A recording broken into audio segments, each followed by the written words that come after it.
أعوذ بالله السميع العليم من الشيطان الرجيم من همزه ونفخه ونفسه. بسم الله الرحمن الرحيم. அனைத்து புகழும் புகழ்ச்சிகளும் ஏக ஒருவனாகிய அல்லாஹ்வுக்கே குறித்தானதாக, மேலும் அவருடைய சாந்தியும் சமாதானமும் அவைத்திருப்போர் அவர்களுடைய அமலும் பெருமானார் ஸல்லல்லாஹு அலைஹி வஸல்லம் அவர்கள் மீதும் அவர்களை பின்பற்றி வாழ்ந்த உத்தம சஹாபாக்கள், தாபீன்கள், தபதாபீன்கள் மற்றும் உண்மை விசுவாசிகளால் நம் அனைவர்களின் மீதும் இல்லாமல் அல்லாஹ்வின் குற்றா பெருங்கருணை என்றும் நிலவரமாக.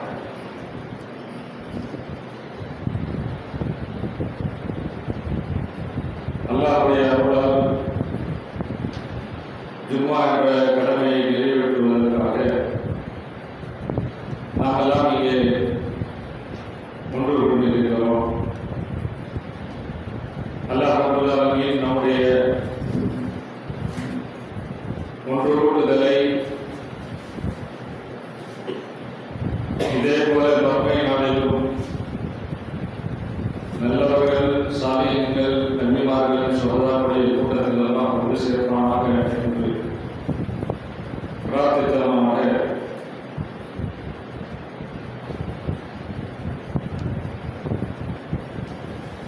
இஸ்லாமிய மார்க்கம் கூறக்கூடிய மறுமையுடைய விசாரணை என்ற தலைப்பின் கீழ் மறுமையை பற்றி நாம் பேசும் பொழுது முதலாக நாம் தெரிந்து கொள்ள வேண்டிய சில விஷயங்கள் இருக்கின்றன. அதில் ஒன்றாவது, நாம் இந்த இஸ்லாமிய சமுதாயத்தில் நம்பக்கூடிய இந்த மறுமை நம்பிக்கை இருக்கிறது. இந்த நம்பிக்கை ஏனைய மதங்களில் இல்லாத பல விஷயங்கள் மறுமை நாளை பற்றி இஸ்லாம் நமக்கு சொல்கிறது. எல்லா மதத்தினரும் நம் மறுமையை நம்பத்தான் செய்கிறார்கள். அவரவர்களுடைய மதங்களில் மறுமையினுடைய நம்பிக்கை பற்றி சொல்லப்படத்தான் செய்திருக்கிறது. ஆனாலும் அந்த மறுமை நம்பிக்கையினால் ஏதாவது ஒரு பிரயோஜனம் அவர்களுக்கு ஏற்படுத்துகிறதா என்று கேட்டால், அதனால் அவர்களுக்கு துளியாக கூட எந்த பிரயோஜனமும் கிடையாது. அவர்கள் நம்பிக்கை கொள்கின்ற அந்த மறுமை நம்பிக்கை, இஸ்லாம் சொல்லக்கூடிய இந்த மறுமை நம்பிக்கை நாம் ஒப்பிட்டு பார்த்தோம் என்று சொன்னால், மலைக்கும் முகடுக்கும் உள்ள வித்தியாசம் அளவுக்கு அந்த நம்பிக்கையும் இஸ்லாமிய நம்பிக்கையும் இருப்பதை நாம் பார்க்கிறோம். அதே மாற்று மத சகோதரர்கள் மறுமை நம்பிக்கை பற்றி ஜென்மமாக நாம் தலையெடுத்து வருகிறோம். ஜென்மங்கள் இருக்கிறது. இந்த தலைமுறையில நீங்கள் மனிதர்களாக பிறந்தால் அடுத்த தலைமுறை நீங்கள் ஆடாகவோ நாயாகவோ குதிரையாகவோ கோழியாகவோ ஆகிவிடுவீர்கள் என்று சொல்லக்கூடிய நம்பிக்கை. அப்ப மனிதன் ஏதாவது தவறு செய்து விட்டால் அவருக்கு ஒரு தைரியம் வந்து விடுகிறது. இதனால் அவன் நம்ம ஆடாலும் வெறுமாக தான் ஆகப்படுறோம், நமக்கு என்ன அப்படிங்கிற ஒரு அசட்டு தைரியம் அவரிடத்தில் உண்டாகிவிடும். அதே போல இஸ்லாம் நமக்கு தரக்கூடிய இந்த விஷயங்கள், நமக்கு சொல்லக்கூடிய அல்லாஹ்வுடைய ஆயத்துகளை நாம் எடுத்து பார்த்தோம் என்று சொன்னால், சூரத்துல் ஜில்சால், அதில் அல்லாஹ் என்ன சொல்றான்? فَمَن يَعْمَلْ مِثْقَالَ ذَرَّةٍ خَيْرًا يَرَهُ وَمَن يَعْمَلْ مِثْقَالَ ذَرَّةٍ شَرًّا يَرَهُ. நன்மை செய்தால் அளவுக்கு கூட உங்களுக்கு அநியாயம் செய்யப்படலாம். அதே நேரத்தில் நீங்கள் தீமை செய்தால் அதில் கூட உங்களுக்கு அணு அளவு ஒரு மிஸ்கால அளவுக்கு கூட உங்களுக்கு அநியாயம் செய்யப்பட மாட்டாது என்று அல்லாஹ் அவருடைய அருள்வாயால் திருமறை சொல்லி காட்டுகிறார். அப்ப கிறிஸ்தவர்களுடைய நம்பிக்கை நம்ம எடுத்துக்கொண்டோம் என்று சொன்னால், அவர்கள் தண்டிப்பது அல்லாஹ்வுடைய தண்டனை, இறைவன் தண்டிப்பான் என்று சொல்வதை விட்டு விட்டார்கள். வெறும் இந்த கடவுள் உங்களை நேசிப்பார், ஆண்டவர் நேசிக்கிறார், உங்களை நேசிக்கக்கூடியவராக இருக்கிறார் என்று அதையே பிரதானமாக மறுமையை பற்றி, கடவுளை பற்றி அவர்கள் அறிமுகம் செய்கிறார்கள். ஆனால் நாம் இந்த இஸ்லாத்தை பொறுத்தவரை வேறு எந்த மதத்திலும் இல்லாத நம்பிக்கையை நமக்கு இஸ்லாம் சொல்லித் தருகிறது. அதான் இஸ்லாத்துடைய ஆணி வேறு. ஏனென்றால் மர்மை நம்பிக்கையை பற்றி அல்லாஹ் தஆலா திருமறை குர்ஆனுடைய வசனத்தில் சொல்லும் பொழுது, சூரத்துல் பக்ரா 2வது அத்தியாயம் 177வது வசனத்தில் என்ன சொல்கிறார்? நன்மை என்பது உங்களுடைய முகங்களை கிழக்கிற்கோ மேற்கிற்கோ திருப்புவதெல்லாம் நன்மை கிடையாது. மாறாக நன்மை என்பது இறுதி நாளையும் அல்லாஹ்வை நம்புவது, இதுதான் நன்மை இருக்கிறது, இதுதான் நன்மை இருக்கிறது என்று அல்லாஹ் சொல்றான். அதே மாதிரி சூரா நிசா 4வது அத்தியாயம் 136வது வசனம், இதுல எல்லாம் என்ன சொல்கிறான்? யா அய்யுஹல்லதீன ஆமினு பில்லாஹி வ ரசூலிஹி, நீங்கள் அல்லாஹ்வையும் அவருடைய தூதரையும் அவர் இறக்கிய இந்த வேதத்தையும் இந்த மறுமை நாளையும் இறுதி நாளையும் நம்புமாறு அல்லாஹ் தஆலா உங்களுக்கு கட்டளையிடுகிறார் என்று சொல்கிறார். நீங்கள் மறுமையை நம்புவதை பற்றி அல்லாஹ் சொல்லும் பொழுது அல்லாஹ்வையும் நம்ப வேண்டும், மறுமையும் நம்ப வேண்டும். மறுமையோடு சேர்த்து அல்லாஹ்வுடைய நம்பிக்கையை பற்றி அல்லாஹ் சொல்கிறார். மறுமையை நம்பிக்கை பற்றி சொல்லும் பொழுது சேர்த்து தான் சொல்றோம். அல்லாஹ் மறுமைன்னு அல்லாஹ் இல்லை, அல்லாஹ்னா மறுமை இல்லை. மேலும் முஸ்லிம் என்ற ஹதீஸ் கிரந்தத்தில் 47வது செய்தியாக அல்லாஹ்வுடைய தூதர் ஸல்லல்லாஹு அலைஹி வஸல்லம் அவர்கள் சொன்னார்கள், ரசூலுல்லாஹி ஸல்லல்லாஹு அலைஹி வஸல்லம், மன் கான யுமினு பில்லாஹி வல் யௌமில் ஆகிர், யார் அல்லாஹ்வையும் இறுதி நாளையும் நம்பிக்கை கொள்கிறாரோ அவர் பேசுவது நல்லதை பேசட்டும். நல்லதை பேசுவதற்காக, இல்லைன்னா வாய்மொழி இருக்கட்டும் என்று சொல்ல வருவதற்காக வேண்டி அல்லாஹ் என்ன அல்லாஹ்வை சொன்னார்கள்? அல்லாஹ்வையும் இறுதி நாளையும் நம்பக்கூடியவர்கள் என்று அல்லாஹ் உடைய தூதர் ஸல்லல்லாஹு அலைஹி வஸல்லம் சொன்னார்கள். இதே முஸ்லிமில் 47வது செய்தியாக, யார் அல்லாஹ்வையும் இறுதி நாளையும் நம்பிக்கை கொண்டவராக இருக்கிறாரோ அவர் தன்னுடைய அண்டை வீட்டாரை கண்ணியப்படுத்தணும் என்று சொல்லிவிட்டு அல்லாஹ்வுடைய தூதர் சொன்னார்கள், மேலும் அவர்கள் விருந்தினரை கண்ணியப்படுத்தட்டும் என்று நபிகள் பெருமானார் ஸல்லல்லாஹு அலைஹி வஸல்லம் இதை சொன்ன வந்ததற்காக வேண்டி அல்லாஹ்வையும் இறுதி நாளையும் நம்பிக்கை கொண்டவராக இருந்தார் என்று சொல்லப்பட்டிருக்கிறது.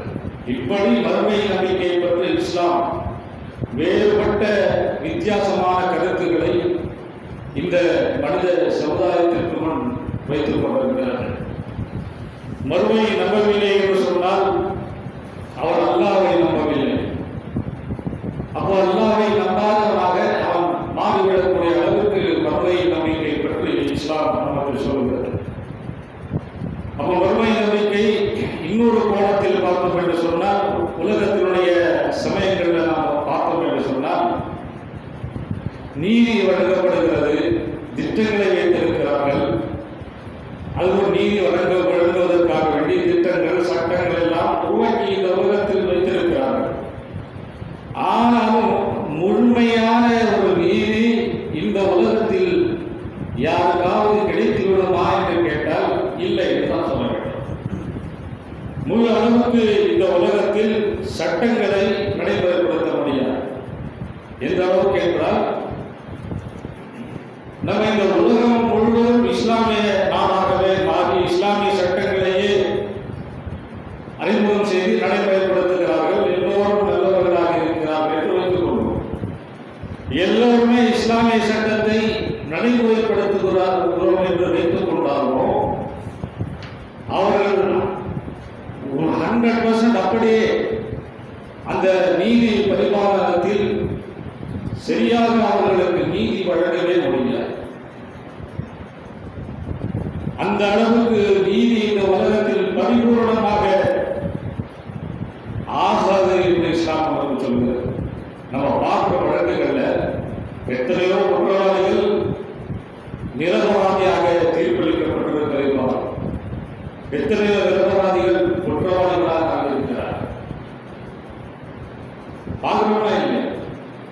இதெல்லாம் எதனால்?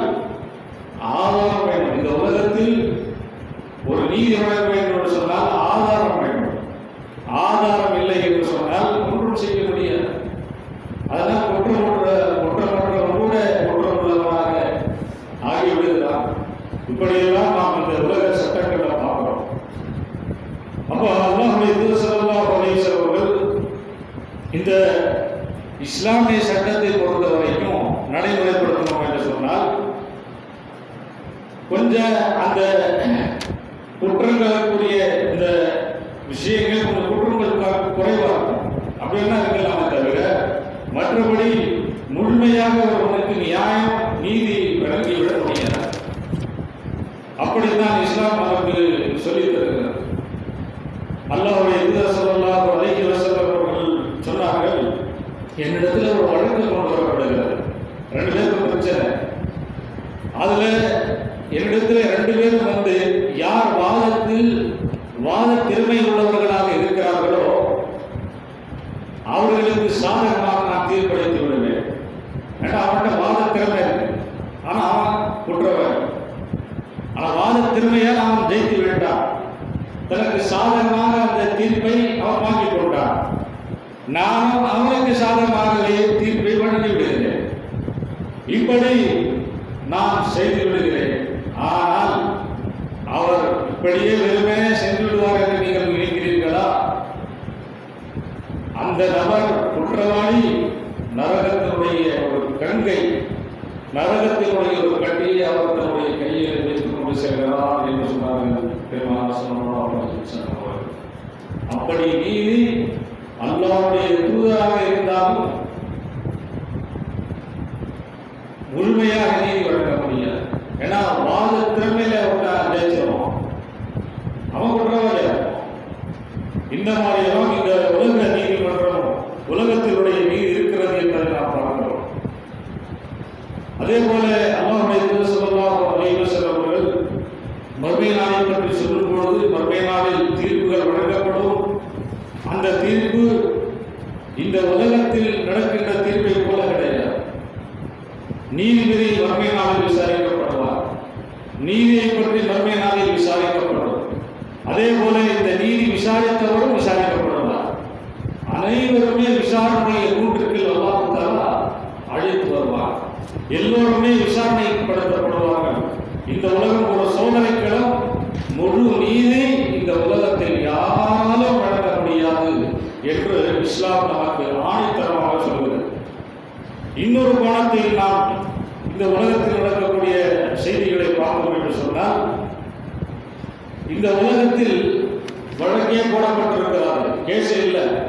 ஆனால் இதையும் அல்லாஹ் தஆலா மறுமை நாளில் வழக்காக கொண்டு வரப்படும். எதையும் அல்லாஹ் ரப்பல் ஆலமீன் விட்டுவிடவே மாட்டார். எல்லாவற்றையும் அந்த மறுமை நாளில் அல்லாஹ்வுடைய மன்றத்தில் கொண்டு வரப்படும். ஏனென்றால் அல்லாஹ் தஆலா மாலிகி யௌமித்தீன், தீர்ப்பு நாளுடைய அதிபதியாக அல்லாஹ் ரப்பல் ஆலமீன் இருக்கிறான் என்பதை திருமறை குர்ஆனில் அல்லாஹ் தஆலா சொல்லிவிட்டு, மேலும் சூரா இஸ்ரா 17வது அத்தியாயம் 73வது வசனத்தில் அல்லாஹ் சொல்லும் பொழுது, அல்லாஹ்வுடைய நீதிமன்றத்தில் தீர்ப்பு எப்படி வழங்கப்படும் தெரியுமா? வலா யுஸ்லமூன ஃபதீலா, அவர்களுக்கு ஒரு நூல் இழை அளவுக்கு கூட தீங்குகள் இழைக்கப்பட மாட்டாது, அநியாயம் செய்யப்பட மாட்டாது என்று அல்லாஹ் சொல்றான். நூல் இழை என்று சொன்னால் நம்ம வேலுத்த கொட்டையில இருக்கக்கூடிய அதுக்குள்ள ஒரு தோல் இருக்கும், கொட்டையின் மேல ஒரு தோல் வரும். அந்த தோல் அளவுக்கு கூட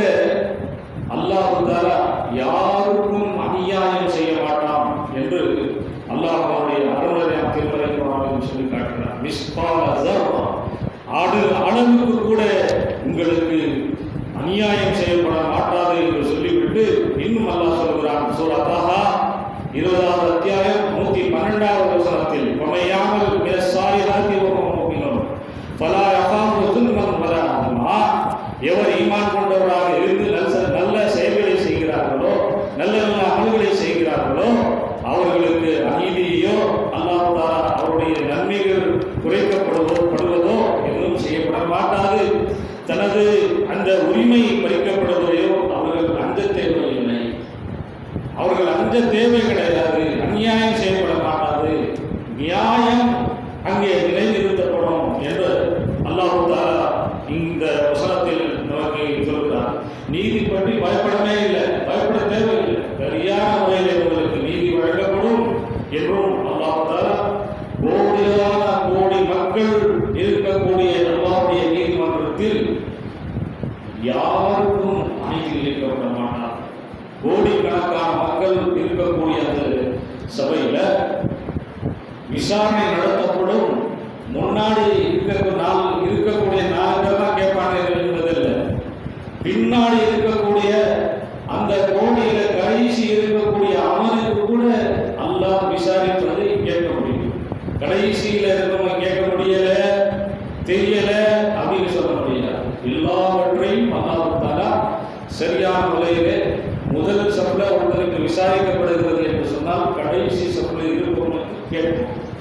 எதற்கு என்ன விசாரிக்கப்படுகிறது, என்ன கேட்கப்படுகிறது, என்ன பதில் சொல்லப்பட்டு கொண்டிருக்கிறது, எல்லாவற்றையும் அல்லாஹ் தஆலா அந்த சமயத்தில் அப்படியே கேட்க வைப்பார். அவ்வளவு நீதி நேர்மை அல்லாஹ்விடத்தில் இருக்கும். யாருக்கும் ஒரு பொழுதும் அநியாயம் செய்யப்பட மாட்டாது என்றும் அல்லாஹ்வுடைய தூதர் ஸல்லல்லாஹு அலைஹி வஸல்லம் சொன்னார்கள். மேலும் அல்லாஹ்வுடைய தூதர் ஸல்லல்லாஹு அலைஹி வஸல்லம் சொன்னார்கள், இறைவனுக்கும் உங்களுக்கும் இடையே ஒரு துர்ஜமான், ஒரு மொழிபெயர்ப்பாளர் இருக்க வேண்டாம். ஒரு மீடியேட்டர் உங்களுக்கு இடையே இல்லை.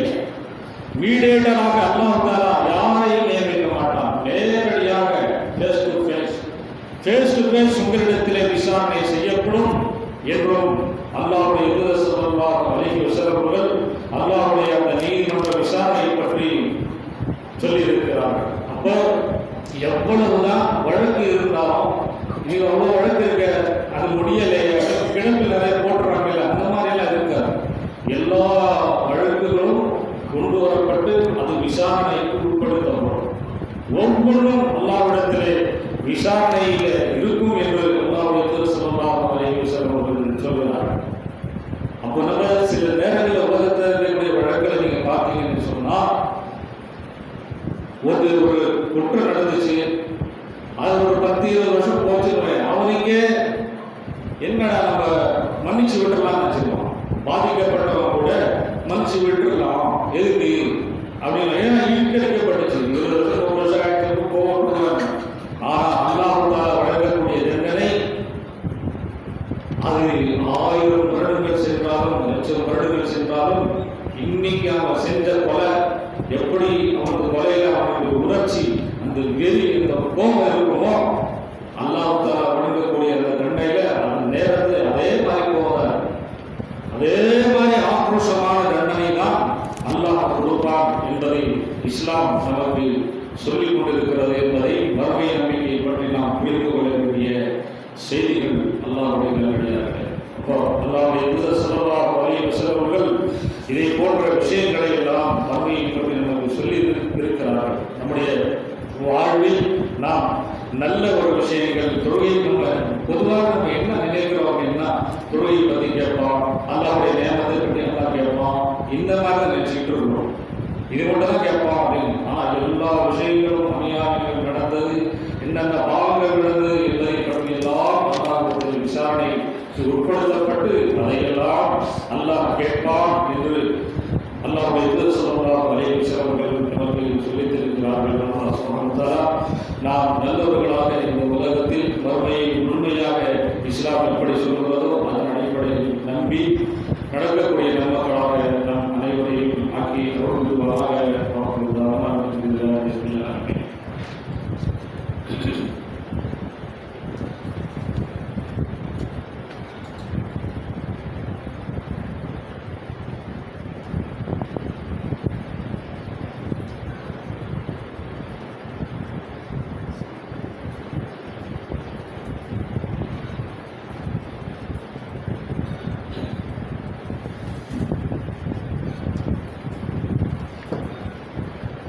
அல்ஹம்துலில்லாஹ். எல்லாம் வல்ல அல்லாஹ் சுப்ஹானஹு வ தஆலா நல்லடியார்களே, ஒரு மனிதனை விசாரணை செய்வதை பற்றி அல்லாஹ்வுடைய தூதர் ஸல்லல்லாஹு அலைஹி வஸல்லம் ஆச்சரியப்படுகிறேன் என்று சொல்லி சொன்னார்கள். ஒரு சமுதாயம் விலங்கிடப்பட்டு மறுமை நாளிலே அல்லாஹ்வுடைய விசாரணை மன்றத்திற்கு சொர்க்கத்திற்கு கொண்டு வரப்படும். விலங்கிடப்பட்டு வருவான். அவனை பற்றி நான் ஆச்சரியப்படுகிறேன். சொர்க்கத்திற்கு விலங்கிடப்பட்டான் என்று நான் ஆச்சரியப்படுகிறேன் என்று வர்ணனையாக அல்லாஹ்வுடைய தூதர் ஸல்லல்லாஹு அலைஹி வஸல்லம் சொன்னார்கள். ஏன் தெரியுமா? அவன் பாவங்கள் செய்வதற்கு சந்தர்ப்பம் இருந்தது. பாவங்கள் செய்வதற்கு சந்தர்ப்பத்தை தேடிக்கொண்டிருந்தான். ஆனால் அவனை பாவம் செய்ய விடாமல், ஒருவேளை அவனுக்கு யாரோ அவனுக்கு பக்கத்தில் இருக்கிற நல்லவன் நல்ல ஃப்ரெண்ட்ஷிப் இருக்கிறதுனால அவன் பாவம் செய்ய, அல்லது அல்லாஹ்வுடைய அருளை கொண்டு அவன் பாவம் செய்யவில்லை. இப்படிப்பட்ட ஒரு மனிதன் அல்லாஹ்விடத்திலே சொர்க்க வாசியாக கைது செய்யப்பட்டவனாக விலங்கிடப்பட்டவனாக சொர்க்கத்திற்கு செல்வான். இவனை பார்த்து நான் ஆச்சரியப்படுகிறேன். என்ன காரணம் தெரியுமா? அவன் அல்லாஹ் தஆலா அவனை தவறு செய்யாமல் தடுத்து கொண்டே வருவான். தவறு செய்ய அல்லாஹ் விடவே மாட்டான். அவன் உலகத்திலே நான் என்னடா தப்பு செய்யாம காரியத்தை செய்யவே முடியல என்று சொல்லி கவலைப்படுவான். கவலைப்பட்டுக் கொண்டே இருப்பான். ஆனால் அல்லாஹ் அதை தடுப்பான். அவனை அந்த பாவங்களை செய்யாமல் அல்லாஹ் தஆலா அவனை வைப்பான். கடைசி எதிரி என்று சொன்னால் அவன் சொர்க்கம் செல்கின்ற வரை அல்லாஹ் தஆலா அவனை பாவத்திலிருந்து தடுத்து கொண்டே இருப்பான் என்று ரசூலுல்லாஹி ஸல்லல்லாஹு அலைஹி வஸல்லம் சொன்னார். ஒரு நன்மை செய்வது உங்களுடைய கையில் கிடையாது, அல்லாஹ்வுடைய கையில் தான். அல்லாஹ்வுடைய ஸல்லல்லாஹு அலைஹி வஸல்லம் சொன்னார்கள், நீங்கள் ஏதோ நன்மை செய்து விட்டோம் சொர்க்கத்துக்கு சென்று விட்டீர்கள் என்பது கிடையாது. அல்லாஹ்வுடைய கையில தான் நம்ம சொர்க்கத்துக்கு போவோமா எப்படி என்பது அல்லாஹ் தான் தீர்மானிக்கிறான். அப்போ அல்லாஹ் தஆலா நீங்கள் செய்த அந்த நன்மையின் காரணமாக சொர்க்கம் சென்று விட்டீர்கள் என்று நினைக்காதீர்கள் என்று சொன்னார். அதே போல அல்லாஹ்வுடைய தூதர் ஸல்லல்லாஹு அலைஹி வஸல்லம் சொன்னார்கள், சொர்க்கத்தில் ஒரு மனிதனுக்கு அல்லாஹ் தஆலா அந்தஸ்தை உயர்த்துவார். அவனுக்கு அந்தஸ்தை அல்லாஹ் தஆலா உயர்த்தி விட்டு இவன் செய்யக்கூடிய அமல்களை அவனை சேர்க்காது என்று சொன்னார். அல்லாஹ் அந்தஸ்தை உயர்த்துறான். ஆனால் இவன் செய்யக்கூடிய அமல்னால அதனால இவனை சொர்க்கத்தில் சேர்க்காது என்றும் அல்லாஹ் ஸல்லல்லாஹு அலைஹி வஸல்லம் சொன்னார்கள். அப்போ மனிதன் இவன் சொர்க்கத்தை இவன் போவதற்கு வெறுத்தாலும் கூட அவன் சொர்க்கத்துக்கு அல்லாஹ் தஆலா விடுகிறான். அதான் அவனை பற்றி ஆச்சரியமாக சொன்னார்கள். விலங்கிடப்பட்டு அவன் சொர்க்கத்திற்கு வருகிறான் என்று. இப்படியெல்லாம் மறுமையை பற்றி நாம் எப்படியெல்லாம் விசாரிக்கப்படுவோம், எந்த மாதிரியான விசாரணைகள் எல்லாம் அங்கே இருக்கும் என்று அல்லாஹ்வுடைய தூதர் ஸல்லல்லாஹு அலைஹி வஸல்லம் சொல்லி தந்திருக்கிறார்கள். யாராவது இந்த உலகத்திலே ஒரு மூமினுடைய குறையை மறைத்தால் அல்லாஹ் தஆலா அங்கே மறைப்பான். அதற்கான சந்தர்ப்பம் இந்த உலகத்தில் அல்லாஹ் தஆலா ஏற்படுத்தியிருக்கிறான். ஒருவருடைய குறைகளை நீங்கள் மறைத்து விட்டீர்கள் என்று சொன்னால் உங்களுக்கு அந்த வாய்ப்பு சந்தர்ப்பம். அவனுக்கு அந்த சமயத்தில் நீங்கள் அவனுடைய குறையை மறைத்தால் மறுமை நாளில் கோடி மக்கள் நின்று இருக்கக்கூடிய சபையிலே நம்மை பார்த்து விசாரணை செய்வார். நம்ம மனைவியிடத்திலே நம்ம சில காரியங்களை மறைச்சு வச்சிருப்போம், நம்முடைய கணவரிடத்திலே நம்ம சில காரியங்களை மறைச்சு வச்சிருப்போம். அதையெல்லாம் வெளிப்படுத்துவோம், எல்லாமே வெளிப்படுத்துவோம். மகனிடத்திலே மறைத்து வைத்த காரியங்கள், தந்தையிடத்திலே மறைத்து வைக்கக்கூடிய காரியங்கள் எல்லாம் மறைத்து வைத்திருப்பான். அது எல்லாமே வெளிப்படுத்தப்படும். எல்லாமே வெளிப்படையாக அல்லாஹ் தஆலா விசாரணை செய்வார். அவ்வளவு மக்களுக்கும் தெரிந்துவிடும். விசாரணை செய்வது எல்லா மக்களுக்கும் இவன் இப்படி செய்தான் என்று தெரிந்துவிடும். ஆகவே நீங்கள் அதிலிருந்து தப்ப வேண்டும் என்று சொன்னால் நீங்கள் உங்களுடைய மற்ற மூமினுடைய குறைகள் உங்களுக்கு அந்த சமயத்தில் வந்தால் அந்த குறையை சொல்வதற்கு உங்களுக்கு வாய்ப்பு இருக்கிறது. ஆனால் அந்த வாய்ப்பை சொல்லாமல் அதை மூடி மறைத்து விட வேண்டும். குறையை மறைத்து விட்டால் என்ன அல்லாஹ் தஆலா மறுமை நாளில் கேவலப்படுத்த மாட்டான் என்று யார் இருப்பார்களோ அவர்களுக்கு மறுமை நாளில் எளிமையான விசாரணையாக அல்லாஹ் தஆலா அவருடைய குறைகளை எல்லாம் மறைத்துவிட்டு சொர்க்கத்திற்கு அல்லாஹ் தஆலா அனுப்பிவிட்டார். இப்படிப்பட்டவர்களாக இஸ்லாம் நமக்கு மறுமையை பற்றி இவ்வளவு விலாவாரியாக தெளிவாக நமக்கு இஸ்லாம் சொல்லித் தருகிறது.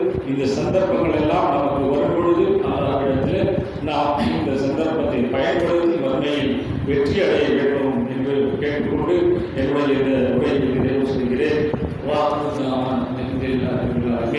إن الله وملائكته يصلون على النبي يا أيها الذين آمنوا صلوا عليه وسلموا تسليما اللهم صل على محمد وعلى آل محمد كما صليت على إبراهيم وعلى آل إبراهيم إنك حميد مجيد اللهم بارك على محمد وعلى آل محمد كما باركت على إبراهيم وعلى آل إبراهيم إنك حميد مجيد برحمتك يا أرحم الراحمين.